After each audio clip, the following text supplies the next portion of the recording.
Warning, we are about to spoil the entirety of Onibaba. If you haven't seen the movie and plan on watching it, leave now and come back later. But if you have seen the movie, or just don't care, then please, stick around. Cameron, where are the best parts of the movie? They're in the hole.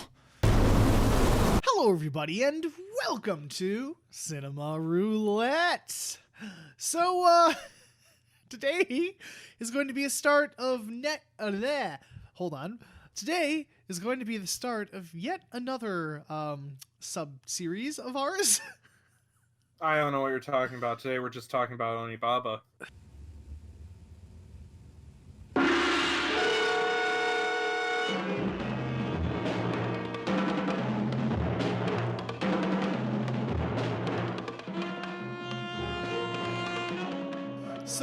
Yeah, Onibaba. In case you didn't know, this is the third movie on the J-horror roots section. Yep, almost the last one. That I thought would be good to add because I saw Jigoku and I'm like, yeah, that was pretty good. So the other ones have to be good because the whole reason that I have, or I know of and have these movies in the first place, actually, I'll give a little bit of background, is because I looked up like a list online of like great J-horror movies. And of course there was, Ring, Grudge, Audition, stuff like that. But there was also the older movies. And I saw, I'm like, oh, that'd be interesting to see some of the older movies. And turns out all of them were on Criterion Collection. So I was like, oh, I'll just buy those up. And then I never got around to actually watching them. So why not put it on your podcast wheel? It will be exactly fine. So needless to say, the other three have not been that good, and sadly this movie is probably the worst one of them all. Oh my god. Yeah, it probably is. If I had to describe the movie in one word, it would be boring. Honestly, I know some people are going to be, who like this movie will be, no, it's atmospheric, you just don't get it. I know atmospheric movies. I can get into atmospheric movies. This is fucking boring. I can get into atmospheric movies. And some people say, well, it's just a slow burn. I can get into that. The slow burns have to lead up to something. This doesn't really lead up to anything. Shall I do a quick summary? Go right ahead. It's not going to take long. Near as this episode. So, in a field of reeds during a civil war, there is an older woman and a younger woman, and a warrior who comes back. Not the spooky warrior, just a normal guy who escaped the war. And they're just trying to survive in the field. The younger woman wants to fuck the warrior. They fuck for a bit. The older woman doesn't want them to fuck. Suddenly, creepy samurai shows up. The older woman kills the samurai, takes the mask, scares the younger woman from having the sex. But eventually, the younger woman gets over it, sort of, and goes and has the sex. But it was raining that night, so the older woman now has the mask stuck on their face. The warrior guy gets stabbed by random person, and then, due to a hole being in the middle of the field, the older woman falls into it while trying to chase the younger woman. The end. It's just, the biggest problem with this movie is it's just boring, because this was directed by the same director who did Kironeko, and this movie is about exactly what I thought it was going to be, if I'm being perfectly honest. I mean, I literally set my bar of expectation on the floor, and it met it. Yeah, it didn't go below it. It wasn't horrible, but it was still just bad. Again, I think the biggest problem is it just doesn't lead to anything. The thing I can appreciate the most about the movie is the clever usage of filming location, because they hide it really well by filming largely in like huge things of reeds and like giant grass things or whatever they're called. Yeah, and I get how that's supposed to be atmospheric. It's supposed to feel very isolated. You can't see that far ahead of you. Yeah. Sort of a Silent Hilly thing. Yep. But my main problem is nothing is hinted to be even hiding in the reeds. Because the mother and the daughter are the ones that do all the killing in the movie. Yeah, that's the thing. If we didn't know they were the one, because the way they make money is when people from the war come into the field, they'll kill them and then sell their supplies to a black market, basically. Yep. In order to get food to eat and stay afloat. Yeah, in order to get food. But if we didn't know that, then there would have at least been some fear of like, is there something in the reeds? Yep. And then later find out, no, it's them. Okay, fine. But no, right off the bat, you know it. They kill them and they throw them in the hole.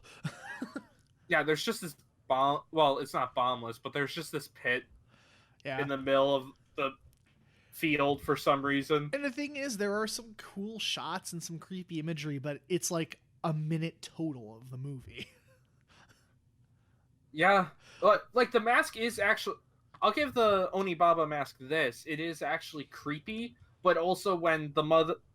The older woman is mother of a soldier that died, and the soldier that came back was teamed up with was recruited at the same time with that person. And just so you guys know, we're not saying older woman, younger woman because we don't care. No, they never get a name in the movie. They never get a name. The soldier's name is Hachi. Yeah, but the main character of the woman and the daughter, they never get names. It's just older woman, younger woman. And she is not the daughter of that woman. She's the daughter. She's the widow of the soldier that died. Yeah, because that's her daughter-in-law. Because her son was the one that died. Yeah, and they were going to get married. But besides, where was I fucking going? Well, the Onibaba mask. When it's stuck on the mother's face, it actually does look pitiful as well. Yeah. So that I like how versatile it is, especially with the lighting. It's a very well done mask. It's just I wish it would have been used in a better movie, honestly. Yeah, like if all the mother does with it is kind of T-pose. It's literally just Which the first time it's there, it is actually pretty unnerving, and the lighting is done well. Yeah. But add something to it. The way she runs is kind of goofy. Yeah, because they add lightning to it, which was cool. But then she runs after her and tries to grab her, and it just looks kind of silly. Yeah, I mean, have some creepy movement, slouch, kind of have a weird bounce to your back, which they did or have something unworldly. They did have some creepy movement because I think initially she kind of just floated towards the camera. Yeah, that's what I said. The first time, it's creepy, but then the continuous times and when she's running, it loses kind of the spook value. Mm-hmm, sadly. But yeah, it's like I can see what they were trying to do. It's just I don't know, man. This movie bored me to tears. Oh yeah, 100%. Like, I think there's a Letterboxd review that said this is 90% softcore porn and 10% spoopy. Pretty much, yeah. That's they gave it a 4 out of 5, which I'm like, why? It's pretty accurate though. It's like not, yeah, because instead of straight up horror, the film is more. It focuses way more around the family drama and the samurai wanting to fuck her and the mother not liking that she's seeing her and blah blah blah. It's like, do something, please. So terrifying. Oh no, drama. Ah. At least Quieden had the Sky of Eyes. Yeah, Quieden had some cool aspects. I think I would go walk away. I'm just like, Quieden and Jikoku were probably going to be my favorite movies of this section, which is really sad. That's not hard. It's not hard. It's just, it's sad because I'm just like, J-horror can be so good, and it sucks to me to see that the roots of it are not as good as later, because they did evolve. They did actually get better as time went along, because in the 80s and 90s, J-horror is just cool as fuck. And hell, there are even some good older ones, like House from the 70s. That's a cool movie. Yeah, but those had fun and creativity. And it's interesting. Also, this director just has something against women. I don't know what it is. And I think in the last movie, too, it was a mother and daughter, wasn't it? Or no, mother and wife. Yeah. Hironeko, right? Because... No, the mother was the mother of the daughter. Yeah, so I don't know if this director had something against women or what. What the hell? Well, some people say Hironeko is empowering in a way. I guess, but... I don't know. The thing is, there's probably subtext to these movies, and there's probably, ways you can read them and look into them. It's just we kind of don't care to do that. Read them. Yeah, just we kind of don't care to do that, frankly.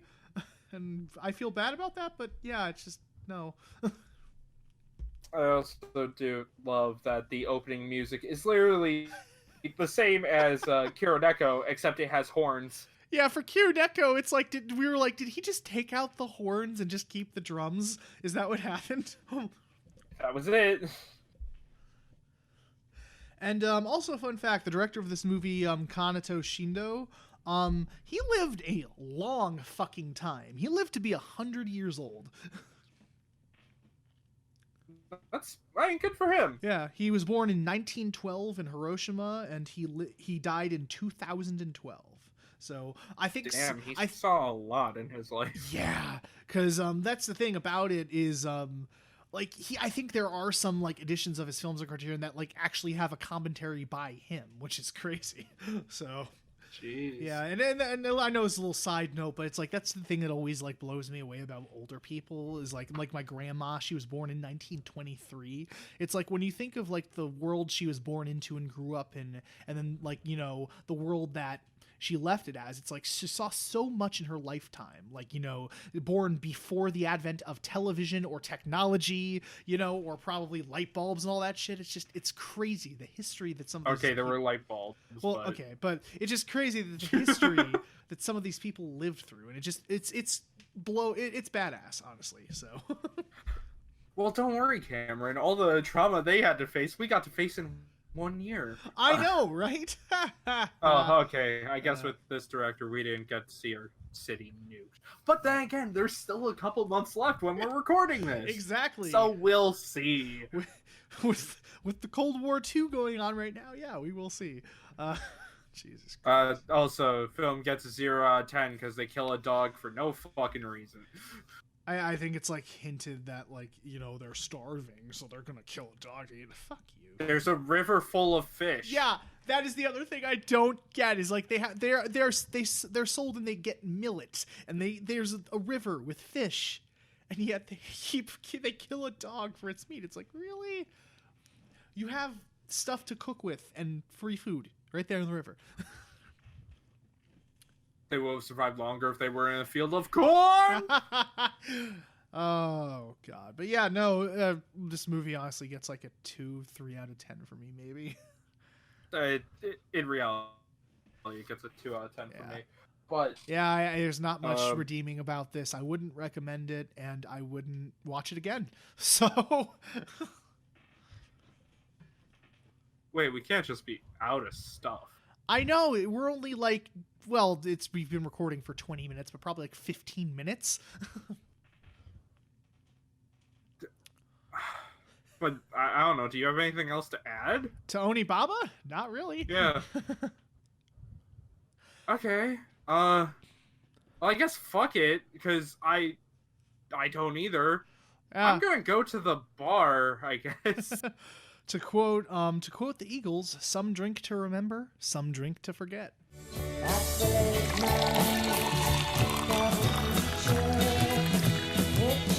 Hello and welcome to the bar at the casino with no name. Today we are drinking to forget, a new section of Cinema Roulette. Hey, that rhymed! Huh? Hey, that rhymed! Yep, that was totally on purpose. Hell yeah! But hello, welcome to this new segment of Cinema Roulette that will happen, we never know when. Yeah, it's whenever we have a movie that's so bad we know we're not going to have anything to talk about. And this will help too, because we don't have to needlessly drag out episodes. It'll just be like, do you have anything to fucking say on this movie? Not really. Oh, fuck it. Drink to forget. Well, it's more of the fact that we've said this before, that we are not doing this show to watch bad movies. That's not the point. Yeah. It's more to talk about good. Yeah, the point is to expand our horizons and watch movies that we're actually interested in. We're not like going out deliberately to seek bad movies like Nostalgia Critic or something. No, we want to have movies that look interesting and that we will enjoy and be able to talk about. Yeah, even if it's just okay, that's better than Onibaba. Like, we can talk about a bad movie. We did Flatliners, which most people would agree is a bad film. Yes. But there's still some enjoyment to be there, and there's stuff to discuss. Onibaba goes in the bin of, this movie is boring as hell. And boring movies have nothing to offer. Yeah, because it's like, you know, what's the worst thing a movie can be? I think the worst thing a movie can be is boring. Because, like, with bad movies, at least you're feeling something, whether it's laughter or anger or something like that. At least you're feeling something. If a movie's boring, it's just, there's no reason for it to exist, really. Yeah, I think it's Jello Apocalypse, the person who told me about Thrilling Intent. Uh-huh. They sometimes do movie marathons, and their rating system has 0 to 10 and 0 to -10, because even a bad movie can still have enjoyment for how terrible it is. Huh. So, so if you're going by that scale, anything that is like a 0 or to a +2, that's probably ones we're going to do this for. Yeah. And the thing about this, the reason we invented this one, Drinking to Forget, is because, mainly because, you know, we were going to do a dealer's bet because of the short episode, but then we kind of realized, you know, dealer's bets are for movies that are easily like 9 or 10 out of 10. Like, movies you need to see. And, yeah. And we just need a palate cleanser, something that, you know, it's still a great movie and we still recommend it, but I wouldn't really call it dealer's bet worthy. Yeah, and or to fit the name more as a palate cleanser, you forget about the boring bad movie you watch and you more think about this one. Yep. So yeah, that's how we came up with this new series. So, Drinking to Forget. Well, I guess it's not a series, it's more of a section or a segment. But yeah. And for the first, and you know what? I'm gonna kind of hope, I know it's not true, but I hope this is the only time we have to do this. I really do too, but it's going to be there in case we come across a movie that's just, you know, nothing. And also, these movies are not chosen at random. No. Apologies. Yes. I know that's breaking the rules of the show, but just have a drink. Jeez, yes, have a drink. Relax. It's fine. Just have a palate cleanser. That's what it's here for. Today's palate cleanser, if I'd like to talk. I'll try that one more time. Flowingly. Today's palate cleanser is, well, if you're on the YouTube version, you already know because it filled in the thing. But it is Crawl from 2019. Did you want to do the fake spoiler warning? Oh, yeah, we're going to spoil Crawl. I'm not going to put a ton of effort in. Yeah. You heard just imagine the spoiler warning at the beginning, but I say Crawl instead of Onibaba. We're going to spoil Crawl. We're good. So if you want to watch Crawl still, go do that.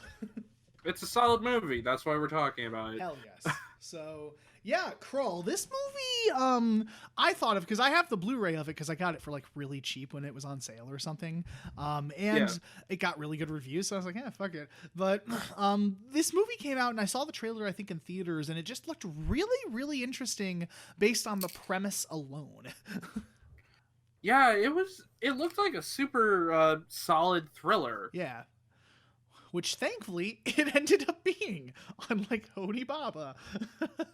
Yeah, we also, if we do the Drink to Forget, we will try to stick to the same genre of film, just so that way it's not like, okay, we talked about Birdemic, so now we're going to suddenly talk about the wacky comedy of Animal House. Yeah, that's just the thing. And we were thinking, should we spin the wheel? And I was like, you know what, we probably shouldn't. We should probably try to keep it thematically. So I just looked at my shelf to try and choose a horror movie. And I saw Crawl. I'm like, oh shit, we can do that. And it's free on Prime right now if you have it. So yeah. It was either that or we were going to do the remake of The Crazies, in case you're wondering. But the thing is, Onibaba was so bad we needed something we know would be good, and I haven't seen the camera knew it would be good. I hadn't seen it. I liked it when it first came out, but I have to rewatch it because I haven't seen it in literally a decade, so I want to see if it holds up still. Because I think this was at the time the whole zombie craze was going on, but this one looked, from what I remember, was really good. But I was like, no, this was 2019. No, I'm talking about The Crazies. Oh, sorry. Yeah, I'm explaining why the other option we didn't go with is what I was okay. Yeah, we didn't I phased out. It's fine. But yeah, we didn't go with The Crazies because I don't remember if it held it up. This one I watched recently and I know it was good. So I was like, Justin hadn't seen it. Let's fucking go. I've been meaning to see it. seen it. See it. Yeah. Fucking words are hard. It's all good. But yeah, if you want to go ahead with the synopsis, go right ahead. Okay, synopsis. Meet Haley. Haley lives in Florida because bad life choices. And in Florida, they're about to be hit by a Category 5 hurricane. But, and Haley is a swimmer. Yes. However, she gets a call from her sister, who lives up in Boston. And it's like, hey, have you heard from Dad? No, we're kind of fighting. Why? Because I've been trying to call him and he hasn't picked up. Okay, I'll go check on him. So, she rushes over, even though the cities are currently being evacuated because the hurricane's going to hit like center of Florida. Yep. She goes to her dad's apartment. He isn't there. She picks up his dog Sugar and goes to their old home because guess what? Divorced parents. There's always divorced parents in American movies. It just happened. And the dad's name is Dave, by the way. David. Yeah, David Keller. And so she heads over there. She sees his truck, his tools, but doesn't see him. Finally goes in the basement and finds him knocked unconscious with a big gash in his shoulder. Mm-hmm. She tries to drag him to the stairs, but surprise! Giant alligator. And eventually, David does wake up and it's like, you shouldn't be down here. There's alligators. Yeah, I noticed. But Haley dropped her phone, tries to go get it, and we find out there's 2 alligators. So now they're stuck in a basement, 2 alligators. Also, David's leg is completely, like, the bone is sticking out, so he can't run. I forget what that's called. There is a medical term for that, but yeah, his bone's sticking out. And I do love that one joke he makes. She's like, Haley's just like, you stay there, and he's like, no, I was planning on going for a run. I was going to go for a jog. So the basement is slowly filling up with water because the hurricane is rolling in, and there's 2 alligators. But outside, there's also more alligators showing up. So anyone who tries to come and help, first there's people across the street looting at a gas station, but they get eaten by a bunch of alligators. Some cops that Haley ran to before coming there show up. One gets eaten by an alligator in the basement. The other one has the best death of the movie. We'll get to that later. Yeah. Yeah, okay, hold on. I was right. A bone sticking out is called a compound fracture. Okay. So, David has a compound fracture. Yeah. David tells Haley, hey, there is another way up besides the stairs that got destroyed by the alligators. Haley, like a little hatch for all the plumbing to go through. Mm-hmm. However, there's a bunch of packed up stuff on top of it, so that isn't an option. Finally, to speed things up, the basement is basically they're neck deep in the water. David distracts one of the alligators while Haley tries to swim to the exit. However, she goes through what did they come into? The drain pipe. Like a drain pipe. Now, I was going to say a flood pipe. Yeah. She finds the drain pipe and is going to exit through there. She also finds eggs. And a gun. But she loses the gun pretty quickly. Yeah. I do love the eggs because it's like, oh no, there's eggs down here, but these aren't like mutant alligators, so they're not gonna turn into 30-foot beasts in 10 seconds. I know. It's kind of like played like an oh shit moment, but I'm just like, they're just little tiny alligators. They're not gonna do really anything.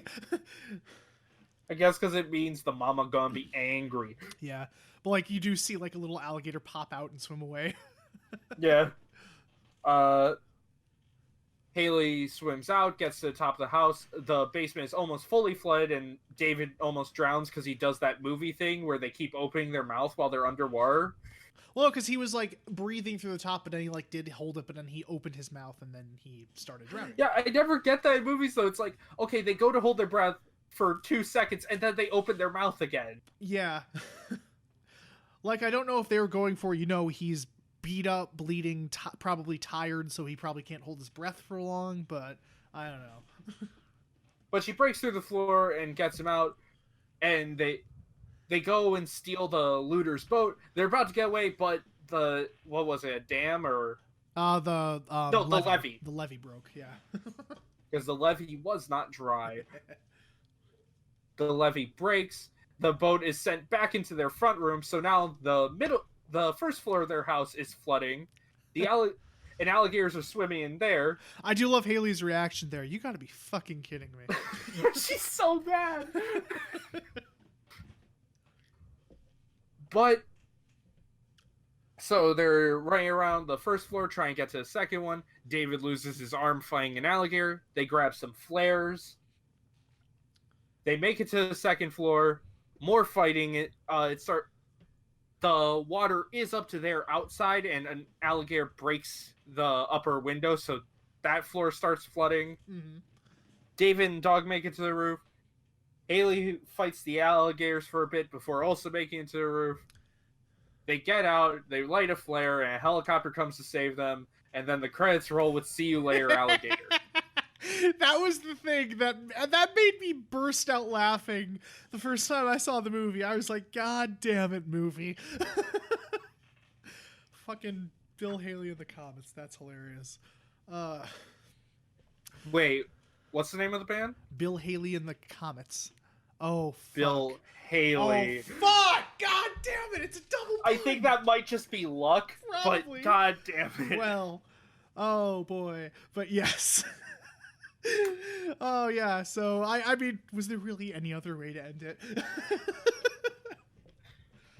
Oh god, but yeah, I guess not. I really love the movie. Really solid thriller. Because the thing, it's a good budget thriller. Hell yeah. Because it was only, I think I looked it up, it was only like $13 million, which for a Hollywood like a Hollywood budget is pretty modest, honestly. Yeah, pretty modest. Yeah. A lot of it, we were saying, like, a lot of it probably went into, like, the set design because they just had to flood the fuck out of that house. Yeah, I really wonder how much that ate into the budget. Because you can tell it was all real. There was very little CG in the movie. So, well, not very little, like they do CG on the alligators and the hurricane effects and everything, but, like, all the, like, house flooding and everything the actors did, that was clearly real. Yeah, and the CG can be noticeable at times, but you're kind of having such a good time you don't care. Yes.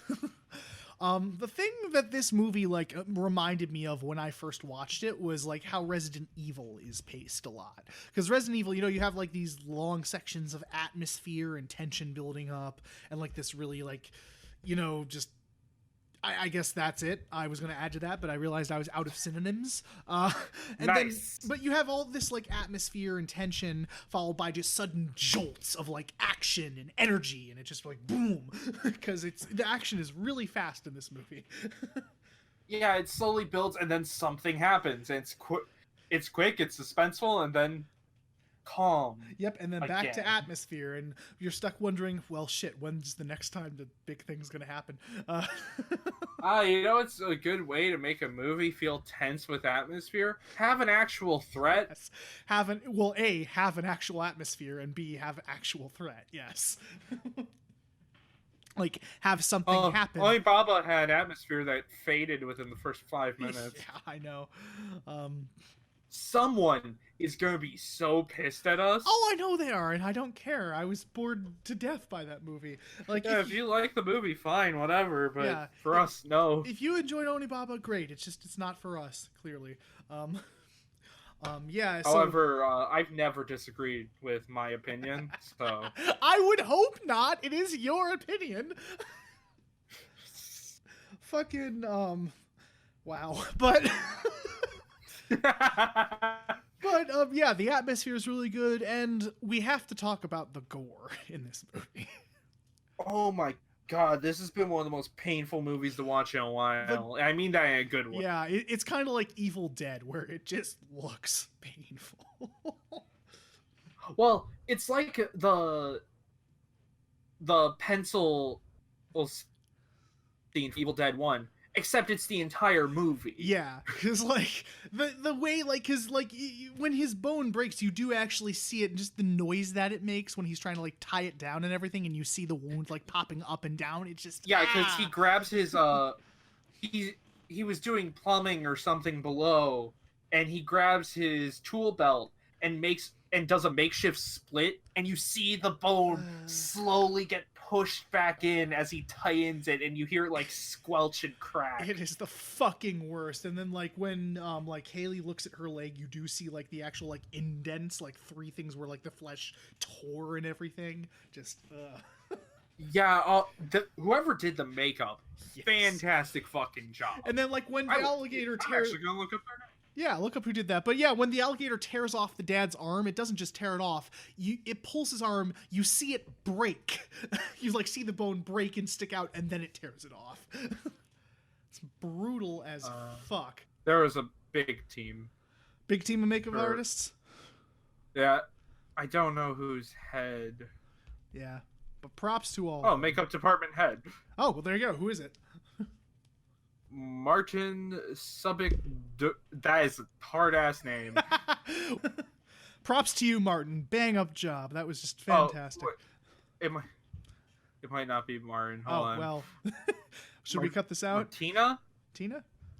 Martina. Tina. I don't know. I apologize. We are sorry. You did a fantastic job, and we appreciate you. I'm seeing if they did anything. You can keep going. Yeah. And then fucking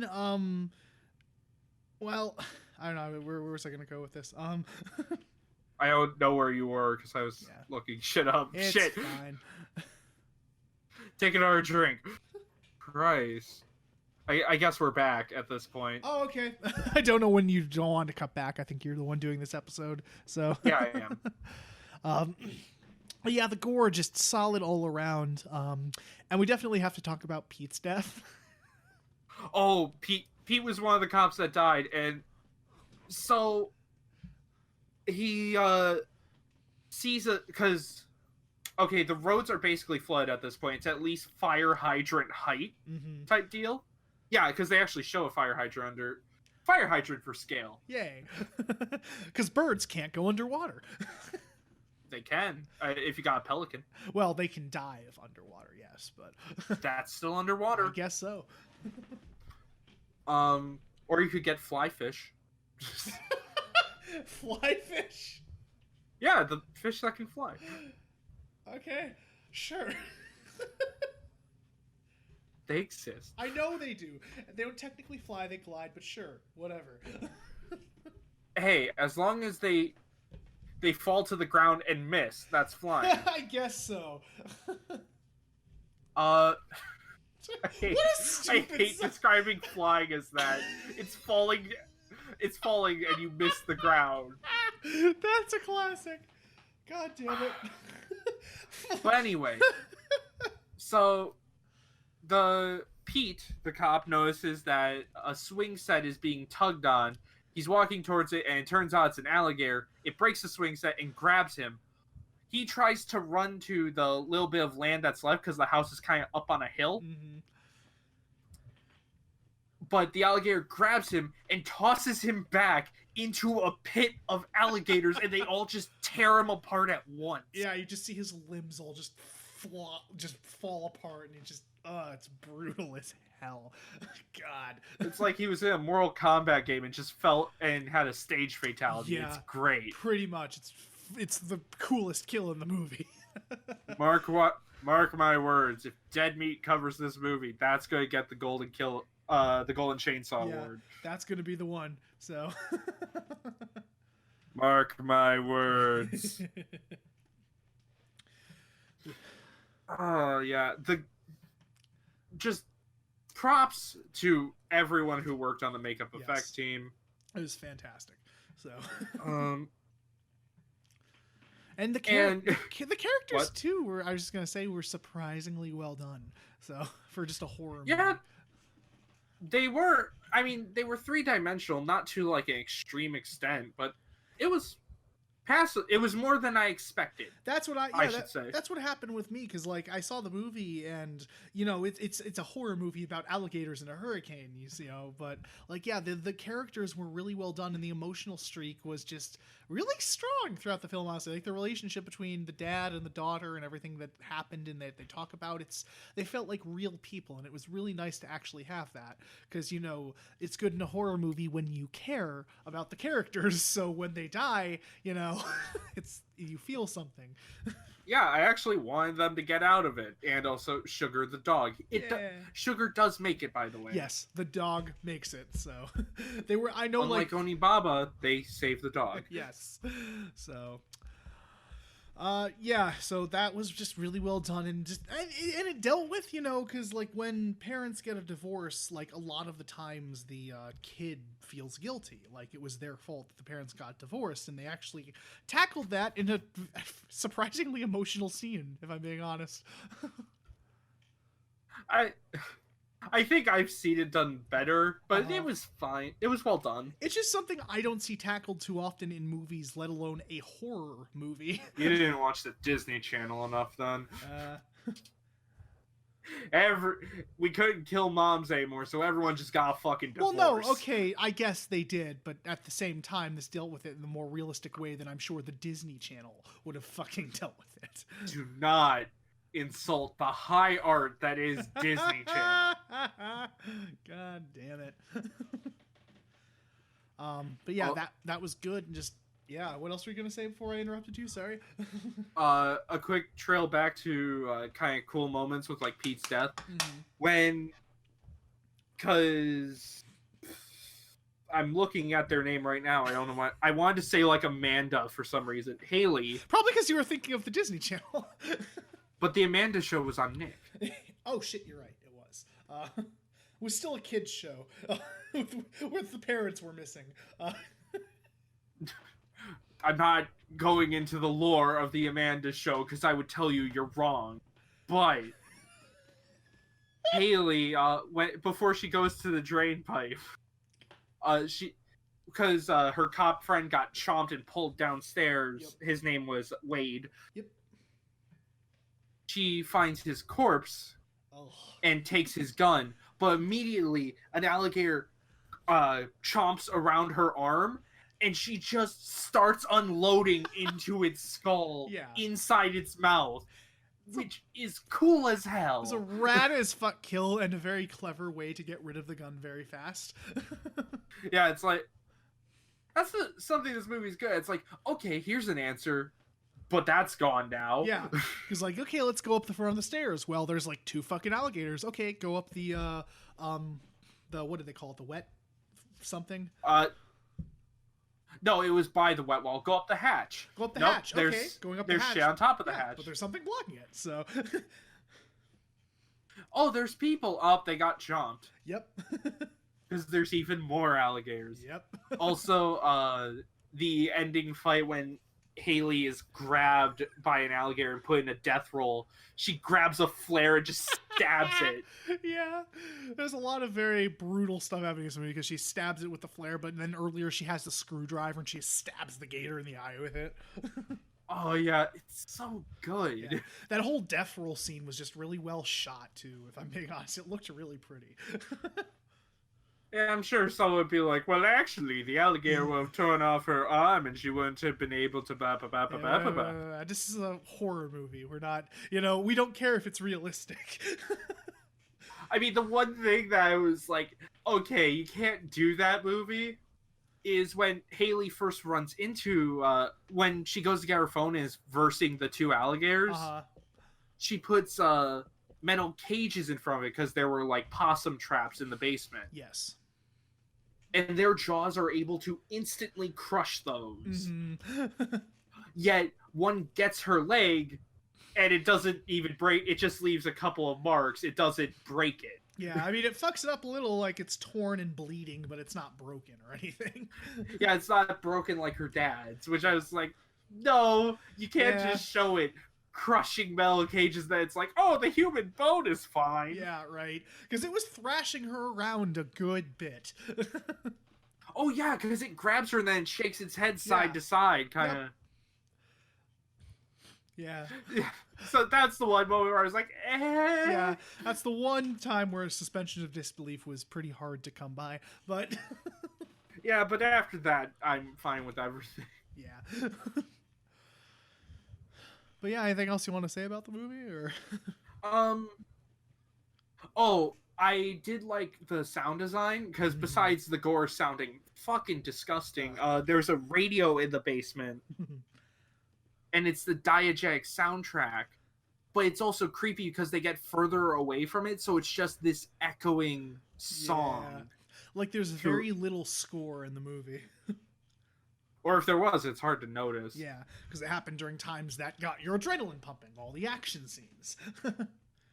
Also, props to the actors because shooting in water sounds like a fucking pain in the ass. Yeah, like I props to them because this, even for like the crew and the actors, this has just been a pain in the ass to shoot all around.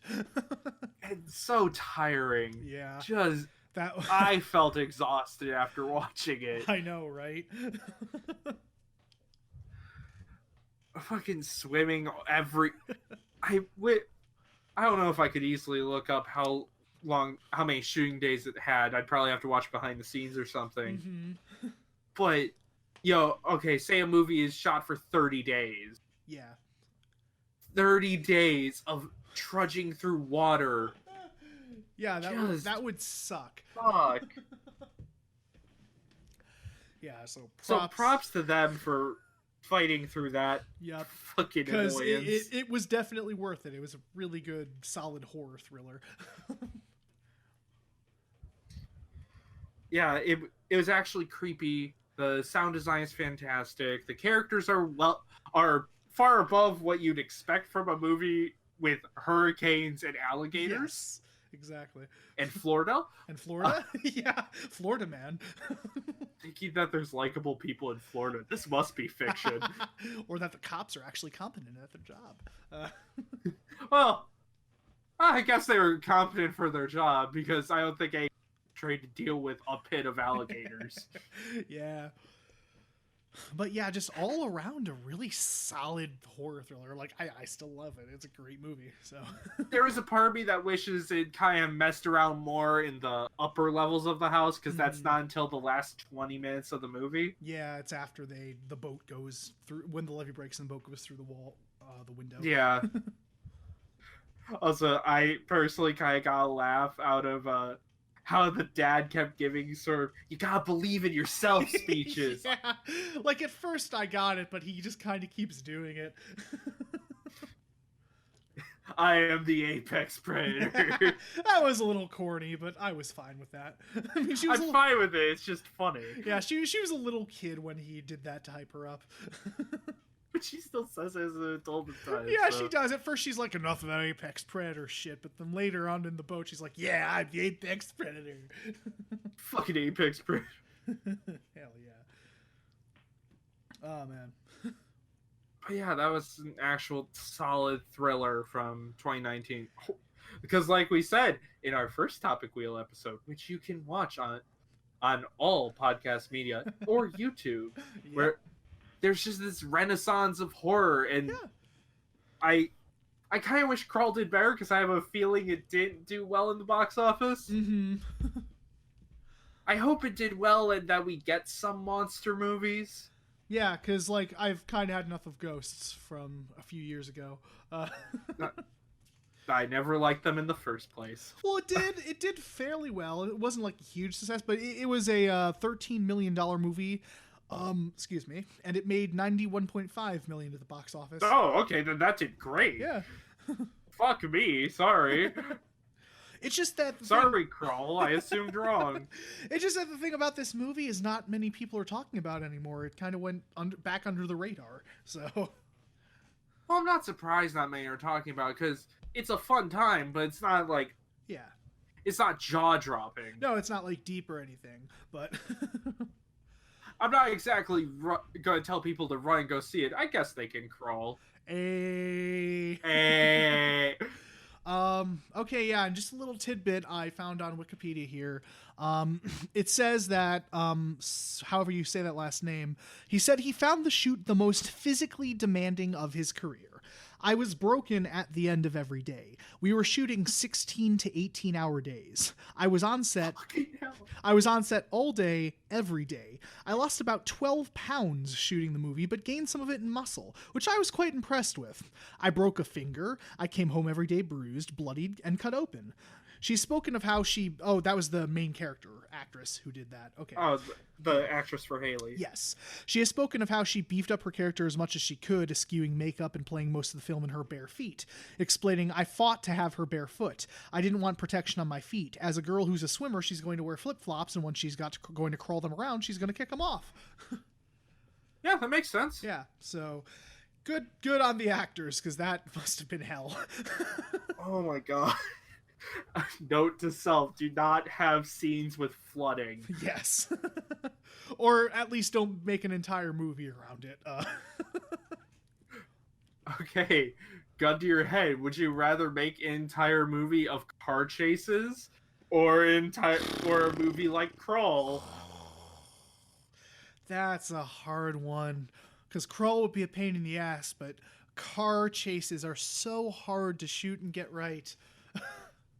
Yeah, well, they're also a pain in the ass because you have to set up a take and shoot a car just driving forward like 6 times, and then you gotta go do the turn, and then maybe do the turn again. So you're asking if I want to shoot Crawl or Mad Max? No, Crawl or Baby Driver. Oh, okay, that's fair. But Baby Driver, and it's more car chases. Yeah, I do not know. That's a very good question. Ugh. I think I'd rather stay dry, I guess. Yeah, I think I'd rather stay dry, too. It's just, there'd be so much with a car chase movie. Ugh. Make it an 80-minute movie. Yeah. And that's also the nice thing about this movie, is it's only 90 minutes. It's a little under 90 minutes. Yeah, so it's not long.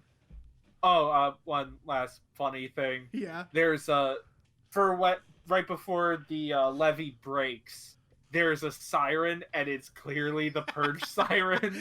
It's the exact same sound effect that they got for the Purge movies. I would have loved if this suddenly turned into a Purge movie, but now with alligators and a hurricane. That would be amazing. God damn it. I'm now thinking there is an alternate universe where the Purge movies aren't blatantly political and instead turn to ridiculous bullshit where it's like, The Purge, but now there's 5 tornadoes. The Purge, but everything's on fire. But still could be worse. Yeah. Oh, man. So... And then one other funny thing, too, is when the alligator, after the very first, jolt of the alligator chasing her, she jumps behind bars, and the alligator just runs up to just ding! Oh, yeah, the dunk. Yeah, just the sound effect it makes is kind of funny. Also, this was produced by Sam Raimi, but they tacked his name... Yeah. Even though they put his name in the trailer enough to make you think he directed it. Yeah, they tacked his name on a lot just because of marketability, but he was just a producer. The actual director is Alexandre Aja, so... Hopefully we said that right. Yeah. And it's good to know he made a really good movie, because his movies before were The Hills Have Eyes and Piranha 3D. Oh, that's how we know Sam Raimi, the Hills Have Eyes remake. Yes. He also did one called, 2 other ones I've never heard of. Oh, he did Mirrors, the one with Kiefer Sutherland, which I also heard was not all that good. And then Horns is another one. Horns has a cult following. Does it? Okay, so that was the one he made right before Crawl was Horns. So. But, I mean, it's just because it has Daniel Radcliffe. Yeah.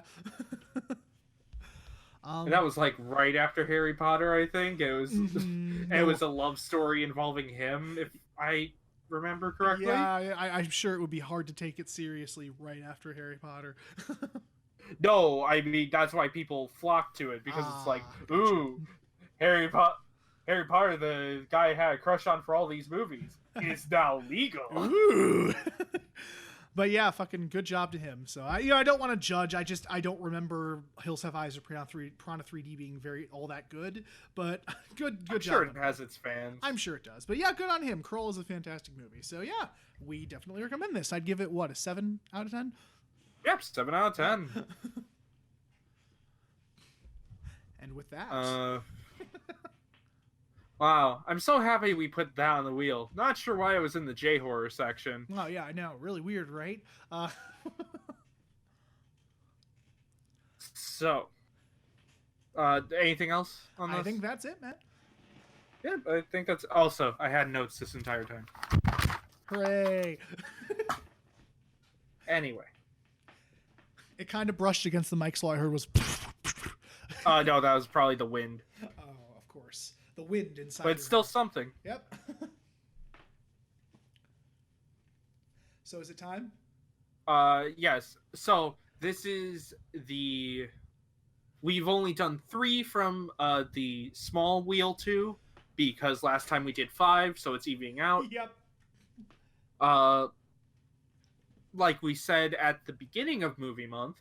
Ooh, see, we said we'd bring it up multiple times, but now we know we're in movie month. So now you know when we record that intro. This is the episode. What a twist! A twist.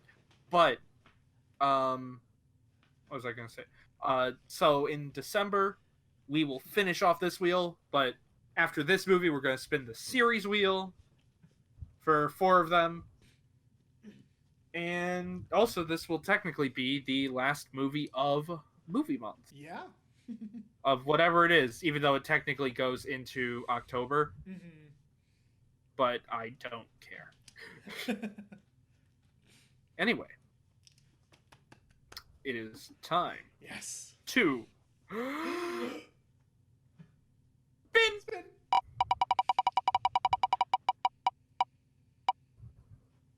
Alrighty. What we get? Annihilation. Ooh, hell yes. Oh. Yeah, that's that's finishing off Other Worlds. Oh yes. All Right. right. That category's gone with Annihilation.